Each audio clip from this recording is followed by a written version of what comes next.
I'm from Congo in Central Africa, and if there is one biscuit which I've been seeing since my childhood, everyone taking, is called Parle-G.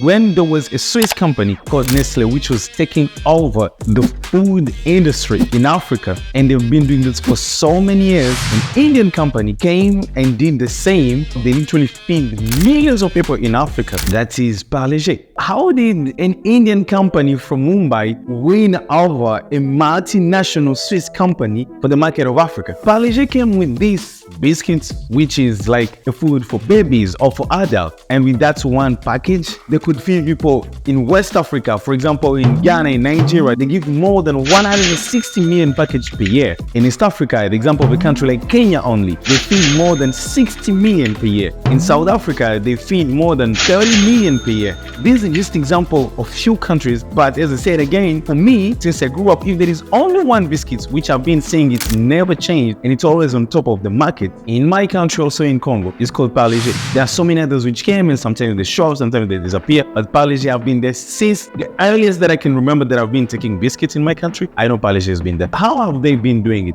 First, they're affordable. So these are biscuits which never too cheap, never too expensive, that everyone can literally have access to them. And more than being affordable, they even make them to have a taste which is plain. So it's not too sweet, it doesn't have anything extreme. It's not chocolate's flavor that only people who like chocolates have to take it. They make it too plain that it's neutral, that everyone can literally fit into it. Again, it's widely available. It's like, go to most countries in Africa, you will find it. And even, for example, for my case in Congo, go to any shop in the country, you will still find it. And its neutrality even in terms of culture. It's like cookies or biscuits can literally be consumed by everyone. So when they show up as these certain biscuits which you've been taking since your childhood, and even when you grow up, it now becomes part of your culture. That's today, Parle-G, it's like part of culture of so many people in African countries that they now know it as part of their own thing, that even if they could tell them that Parle-G is part of their identity, they can now accept. Parle-G really came and understood the African population, which even in terms of how huge they are, they literally understood a big market of Africa, how they were in need of something affordable yet nutritious and not to the age of any flavor, which can make it to be neutral, that everyone, being rich or poor, can afford and enjoy. The thing which is amazing to me is also again the same way, that same market which they satisfy in Africa, the same biscuits you can find them in India, and they still satisfy people in India. Kind of tells me that there might be a similarity between the consumption of Africans and Indians. It's something to learn from the Parle-G way of selling. Be neutral and try to satisfy a larger audience. It might work for you also. Thanks so much for being here. Catch you next time.